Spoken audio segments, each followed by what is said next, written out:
سیاسی لوگوں کی اہمیت ختم کی جا رہی ہے اور سینئر سیاسی قیادت ہے ان کو سائیڈ لائن کیا جا رہا ہے۔ سیاستدانوں کو با اختیار بناؤ، سیاستدانوں کو معاملات حوالے کریں، سب چیزیں اپنے اندر سمیٹنا اور سارے معاملات کے لیے فیصل آباد کا گھنٹہ گھر بن جانا، ہر چیز کے لیے خود امرت دھارا بن جانا، یہ شاید ایک خواہش تو ہو سکتی ہے لیکن یہ کبھی بھی مسئلے کا حل نہیں ہو سکتا۔ کیا ہماری حکومت کے پاس یہ صلاحیت ہے؟ کیا ان کے پاس یہ اختیار ہے کہ وہ خود فیصلہ کر سکیں؟ ایک طرف محکموں کا خاتمہ، دوسری جانب بے روزگاری اور مہنگائی کا طوفان۔ پارلیمان اور ممبران کا پالیسیوں میں کوئی کردار نہیں۔ برسر اقتدار لوگ اپنے آقا کے لیے قانون سازی میں مگن۔ کیا حکمرانوں کے پاس فیصلے خود کرنے کا اختیار ہے؟ مولانا نے حکومت کو آڑے ہاتھوں لے لیا۔ قومی اسمبلی اجلاس میں بولے بلوچستان کا معاملہ حل کرنے کے لیے ناراض لوگوں سے بات کی جائے، وطن کو ضرورت پڑی تو ہر طرح کی قربانی کے لیے تیار ہے۔ سردار اختر مینگل کا استعفیٰ، اپوزیشن کا آل پارٹیز کانفرنس بلانے کا اعلان۔ پی ٹی آئی رہنماؤں نے ملک بھر میں جلد سے جلوسوں کا عندیہ دے دیا۔ اسد قیصر کا حکومت سے نہ چھوڑنے، بلوچستان کے معاملے پر سنجیدگی سے غور کرنے کا مطالبہ۔ میڈیا سے گفتگو میں کہا، اختر مینگل کا استعفیٰ پارلیمان کے لیے باعث تشویش ہے۔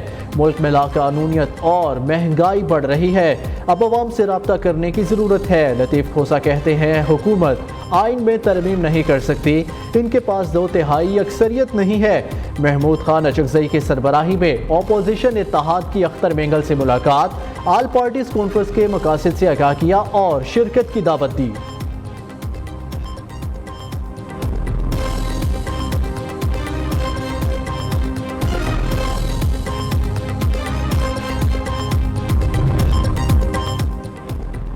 وزیر اعلیٰ علی امین گنڈاپور اکثریت کھو چکے، دوبارہ اعتماد کا ووٹ لیں۔ گورنر خیبر پختونخوا کا مطالبہ، 2/3 اکثریت والے اسمبلی اجلاس بلانے سے کترا رہے ہیں۔ بتائیں صوبائی کابینہ کو بار بار کیوں تبدیل کیا جا رہا ہے؟ صوبائی وزراء کرپٹ ہیں تو انہیں سزا کیوں نہیں دی جا رہی؟ فیصل کریم کنڈی نے سوالات اٹھا دیے۔ دوسری جانب علی امین گنڈاپور نے خیبر پختونخوا حکومت پر کرپشن کے الزامات لگانے پر گورنر کو 500 ملین ہرجانے کا نوٹس بھیج دیا۔ کہا فیصل کریم کنڈی نے ٹی وی شو میں جھوٹے الزامات لگائے، علی امین گنڈاپور کی عزت کو نقصان پہنچایا۔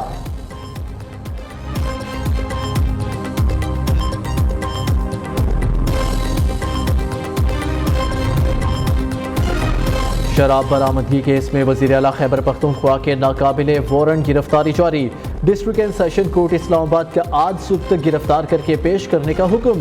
عدالت نے علی امین گنڈاپور کی طبی بنیادوں پر حاضری سے استثناء کی درخواست مسترد کر دی۔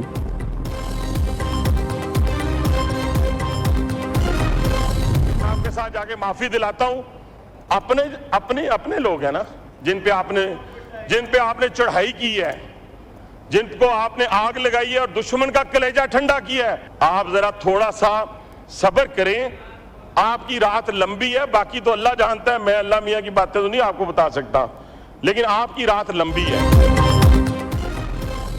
تھوڑا صبر کرے، آپ کی رات لمبی ہے، اب بھی موقع ہے، معافی مانگ لے۔ حنیف عباسی کا پی ٹی آئی کو مشورہ، دعویٰ کیا وزیر اعظم کی ضرورت نہیں، میں آپ کو معافی دلاتا ہوں۔ 9 مئی واقعات پر 2 وعدہ معاف گواہ تیار ہو گئے، جلاؤ گھیراؤ کے واقعات منصوبہ بندی سے کیے گئے، فوٹیج سے سب واضح ہے، کیا یہ سب اندھے ہیں جو ثبوت مانگتے ہیں؟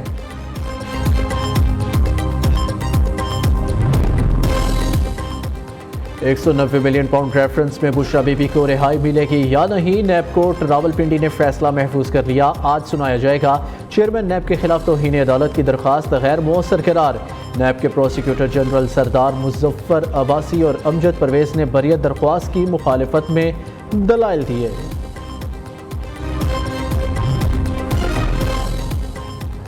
پارلیمنٹ کا آج ہونے والا مشترکہ اجلاس اگلے ہفتے تک مؤخر۔ ذرائع کے مطابق اسپیکر قومی اسمبلی ایاز صادق اور وزیر پارلیمانی امور اعظم نذیر تارڑ کی ملاقات ہوئی، جس میں پارلیمنٹ کا مشترکہ اجلاس مؤخر کرنے پر تفصیلی مشاورت ہوئی۔ فیصلے سے ایوان صدر کو بھی آگاہ کر دیا گیا۔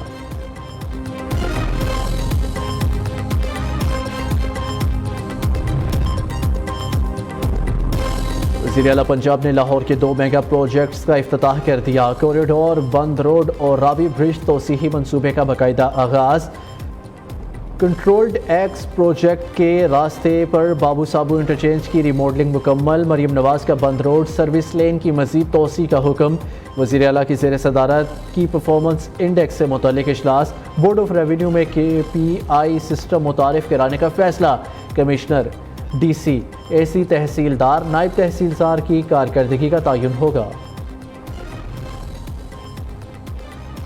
اسلام آباد میں بلدیاتی انتخابات تاحکم ثانی ملتوی، نوٹیفیکیشن جاری، بلدیاتی ایکٹ میں ترمیم کے بعد الیکشن ملتوی کیے گئے، الیکشن کمیشن نے 9 اکتوبر کو بلدیاتی انتخابات کا اعلان کیا تھا۔ دہشت گردوں کا کوئی دین مذہب نہیں، دہشت گردی کے خلاف جنگ میں علماء کرام کی اشد ضرورت ہے، دشمن بدامنی پھیلا کر قومی یکجہتی کو نقصان پہنچانا چاہتا ہے، وزیر داخلہ محسن نقوی کا چیئرمین رویت حلال کمیٹی سے ملاقات میں اظہار خیال، قیام امن، دہشت گردی اور فقہ واریت کے خاتمے پر تبادلہ خیال، مذہبی ہم آہنگی، رواداری اور بین المسالک اتحاد کو فروغ دینے پر گفتگو کی گئی۔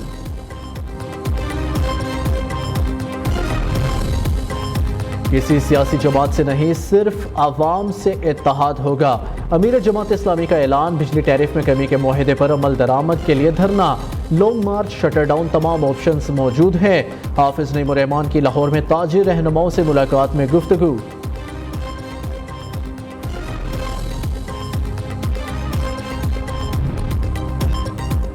3 ماہ سے بجلی 3 روپے فی یونٹ جو وعدہ کیا وہ پورا کیا، ترقیاتی منصوبہ کی بروقت تکمیل یقینی بنائیں گے، وزیر اعظم آزاد کشمیر چوہدری انوار الحق کی پریس کانفرنس، کہا عوام کو سہولتیں فراہم کرنے کے لیے پرعزم ہے، یوم ختم نبوت سرکاری سطح پر منائیں گے۔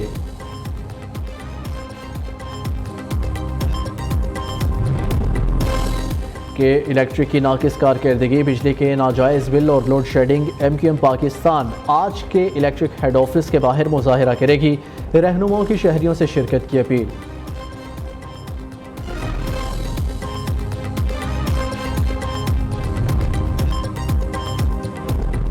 ڈیزل کی ڈیمانڈ میں کمی، آئل مارکیٹنگ کمپنیز نے سپتمبر کی کارگو مؤخر کر دیے، ترجمان اوگرا کے مطابق اکتوبر میں ڈیزل کے 3 کارگو منسوخ کیے جائیں گے، دسمبر کے کارگو بھی ضرورت پڑنے پر ملتوی کیے جا سکتے ہیں۔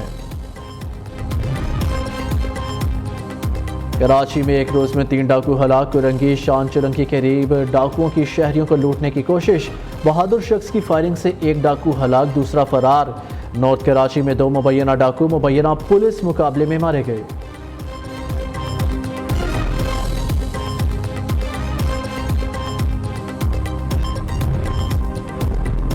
تیفی بٹ کے بہنوئی جاوید بٹ کا قتل، مقدمے میں نامزد ملزمان امیر فتح کیسر بٹ کا نام عبوری قومی شناختی فہرست کی لسٹ میں شامل، ملزمان اب بیرون ملک فرار نہیں ہو سکیں گے۔ SP investigations model town JIT سربراہ مقرر، وقوع میں ریکی کرنے والی گاڑی ٹریس، گاڑی کس کے نام پر ہے، پولیس نے ایکسائز سے رابطہ کر لیا۔ ملک بھر میں کہیں سے بھی ربیع الاول کے چاند کی شہادت نہیں ملی، یکم ربیع الاول 6 سپتمبر اور 12 ربیع الاول 17 سپتمبر منگل کو ہوگی، چیئرمین مرکزی رویت حلال کمیٹی مولانا عبدالخبیر آزاد کی پریس کانفرنس۔ بھارت کے کانگریس رہنما راہل گاندھی امریکہ کا 3 روزہ دورہ کریں گے، بطور بھارتی اپوزیشن لیڈر راہل گاندھی کا یہ پہلا غیر ملکی دورہ ہوگا۔ بھارتی اوورسیز کے مطابق راہل گاندھی 8 سے 10 سپتمبر کے دوران ڈیلس، ٹیکساس، واشنگٹن DC میں موجود ہوں گے، اس موقع پر تھنک ٹینک سے نمائندوں، ٹیکنوکریٹس اور دیگر افراد سے ملاقات کریں گے۔